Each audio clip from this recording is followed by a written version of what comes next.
에 대한 얘기는 참견 안 하는 거예요. 저희들이 그냥 살고 볼트루니에가 그랬어. 가리키지 말라고, 지시하지 말라고. 내 인생의 전부고 내 기쁨의 전부 대상이 없어지고 새 늙은이가 이렇게 앉았는데 이건 아닌데 어떻게 살지? 무덤 속에 이런 걸까? 우리 딸하고는 참 가까우면서도 멀었더라고요. 요새 며칠 살아보니까는 우리 딸도 나를 모르고 나도 우리 딸을 모르더라고요. 내가 젊어서는 국수를 못 먹었거든. 근데 지금은 늙으니까 국수 후루룩 먹는 게 좋은데 아니 엄마는 국수를 좋아하지 않는데 딱 그러더라고요. 그래서 생각을 해봤더니 우리 딸이 23살에 대학 졸업하고 바로 불란서로 유학을 갔어요. 학사하고 연애해서 결혼해가지고는 그러니까 친정에도 잘 못 와. 시어머니가 3년 전에 돌아가셨거든요. 내가 또 딸한테 미안한 게 내가 지금 시어머니 계시던 큰 방에 있는데 엄마 알다시피 난 혼자 있는 거 좋아하지 않아. 남편하고도 좀 각방을 써서 이 방을 좀 차려놓고 혼자 있으려고 그랬는데 그랬더니 엄마가 왔네 하는 데는 이게 내가 또 딸한테 또 못할 노릇이구나. 그래서 지금 우리 딸하고 같이 사느냐 마느냐는 한 90% 합의를 봤는데 이제 4개 조항을 왔어 우리 딸이.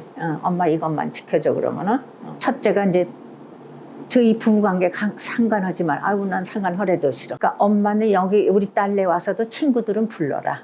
그 대신 나는 엄마 친구까지 접대는 못하겠다. 그건 됐으면 그건 안 해도 돼. 이제 그러고 내가 이제 혼자 살 때는 음식 하나도 안 하고도 내가 늙어서 배짱으로 놀라라 하면은 독서회 회원들이 그냥 7, 8명 우르르 몰려와요. 그러면은 나 아무것도 안 해도 그냥 내가 거기 하는 찌개에다가 그냥 이렇게 해서 먹고 놀았거든. 또 뭐였나 하여튼 그래서 지금 4개 조항을 합의는 봤어요. 그랬는데 모르겠어요. 조금 더 두고 봐야지. 젊은이들에 대한 예의는 참견 안 하는 거예요. 저희들이 그냥 살고 우리 친구들도 뭐 이건 이러는 거다 저러는 거다. 볼트루니에가 그랬어. 가리키지 말라고, 지시하지 말라고. 명령권, 지휘권을 내려놔라 늙어서는. 그러니까 그런 거 하려면은 마음을 한 바퀴 휙 돌려서 회심을 해서 젊은이들을 가리키려고 그러지 말아라 그래서. 우리 딸내도 예순이라서 그 등심 그 기름 그렇게 먹는 게 안 좋은 거지만은 말 안 해요. 나만 안 먹으면. 20년 넘게 했죠. 네. 한 20여 명. 내가 하는 독서는 주제가 죽음 아니에요. 우리나라 사람은 죽는다는데 기분 나빠서 내 후배 하나는 뭘 못해서 선배는 죽는 얘기를 봤나 읽어요 그러는데 작년에 193권을 읽었던가? 읽은 것 중에서 한 50권을 골라서 그 팔제문을 모아서 책을 냈어요. 조금 보람 있어요. 그냥 우리는 죽음에 그랬거든. 근데 내 후배가 기분 나쁘지 않아요? 그렇게 매일 죽음 소리 그래서 그래? 그러고 메멘토 모리. 내가 3남매를 키웠는데 그때 한참 나 애들 키울 때 우리 친구들은 강남에 땅 사러 다니더라고요. 근데 땅 살 종잣돈도 없고 별로 취미도 없고 또 조금 지나니까 인사동에서 또 골동품들을 이렇게 사더라고요. 난 뭐 그런 능력도 없고 걔네들 매일매일 이렇게 자라는 모습 보는 게 너무 기뻤는데 50살 조금 넘으니까 어느 날 새 아들이 다 가버려. 하나는 군대 가고 무슨 하나는 유학 가고 하나는 결혼해서 다 하고 하루아침에 없어졌어 새 아이가. 내 인생의 전부고 내 기쁨의 전부 대상이 없어지고 재미없는 남편하고 또 일생에 내 곁에 계시는 친정어머니하고 새 늙은이가 이렇게 앉았는데 어머 이건 아닌데 어떻게 살지? 무덤 속에 이런 걸까? 주위에서 뭐 며느리라든지 어쩌니 뭐 또 어디 쪽에서는 뭐 아들하고 어쩌고 저쩌고 그런 소리가 들려요. 어머 나는 어떻게 살지? 책을 그때부터 이제 노년 책을 보기 시작을 했는데 노년 책을 보니까는 답이 있더라고. 가장 제일 처음 대표적인 책이 폴 트루니의 자신과의 대화라고 종로 서적에서 출판됐던 아주 고리짝 책.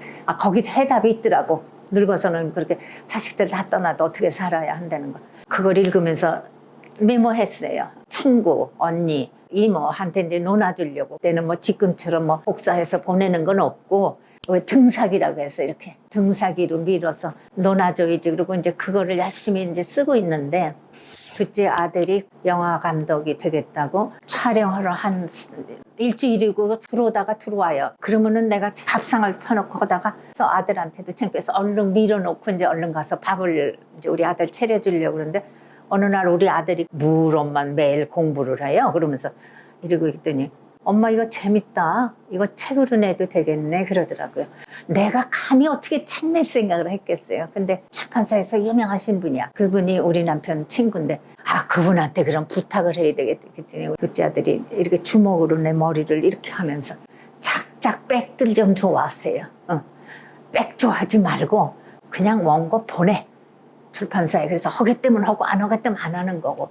그것이 이제 제일 처음 내 책인 나의 아름다운 죽음을 위하여. 노년 공부를 하다 보니까 죽음의 죽자도 생각 안 했었거든요. 일본 상지대학 교수 독일 신부 있었어요. 연세대 100주년 기념관에서 10주간 죽음 강좌를 한대. 그냥 한달음에 뛰어가서 강의를 10주간 들었죠. 죽음에 관한 책을 따로 냈죠. 네. 이 책 개정하는 게 나의 전환기다. 그러니까 나는 이 책 이거 개정하기 전까지는 이제는 뭐 전환이고 뭐고 없이 조용히 잘 죽는 것만 생각을 했거든요. 그 죽음 공부를 해보니까는 공부할 게 무궁무진하더라고요. 정말 우리가 다 우러러보는 사람도 얼마나 죽음 앞에서 추레하게 죽은 사람이 있는가 하면은 잘 죽은 사람이 있고, 그러니까 톨스토이가 그래서 일생 잘못 살아도 죽음을 잘 죽으면은 그 잘못 산 거가 보상된다고. 그러니까 나도 그렇게 죽어야 되겠더라고요. 그래서 죽음만 생각하고 있는데 이번 책을 개정한다니까 가면서 죽음 말고 이거 책 잘 되게 하는 어떤 전환기가 새로 왔구나 내가 그렇게. 근데 같이 가던 사람들이 이 나이가 되니까 뭐 그 2시간 동안 앉았을 수가 없다고 못 가고 다리가 움직여져서 못 가고 죽고 정말 슬퍼. 같이 다니던 영화 메이트들이 그렇게 해서 다 사라졌어요. 에라 모르겠다 그러고 혼자 다녀요. 나는 영화를 영화관에서 봐야 영화 본 맛이 나지 집에서는 천하 없어도 2시간 반, 3시간 동안 나를 영화만 보게 해주지 않아. 뭐 누가 찾아온다든지 뭐 부엌에서 뭐가 끓어넘는다든지 뭐 그런 일이 벌어지는데 영화관에서는 얼마나 좋은 의자에 앉아서 아무도 방해 안 하고 쭉 감상하게 되니까 내가 영화관에 간다 그러면 젊은 사람들이 좀 숨어요. 아유 요즘 누가 영화관에 가요? 집에서 뭐 넷플릭스 보는데 근데 그래 나도 그거 볼 줄은 알아. 근데 훨씬 영화 보는 맛이 반감돼. 슬프죠 생각하면은. 같이 다니던 정말 메이트는 나보다 3살이나 아래인데도 다리가 불편해서 못 걷고 춥대. 또 마지막까지 나의 영화 메이트인 우리 언니는 발이 시렵대요. 그래서 못 보겠다 그러더니 지난 5월에 죽었고 그렇게 해서 하나 둘 영화 메이트들이 다 사라지고 정말 아무도 없어요 이제. 영화만큼 경제적인 취미가 어디 있어요?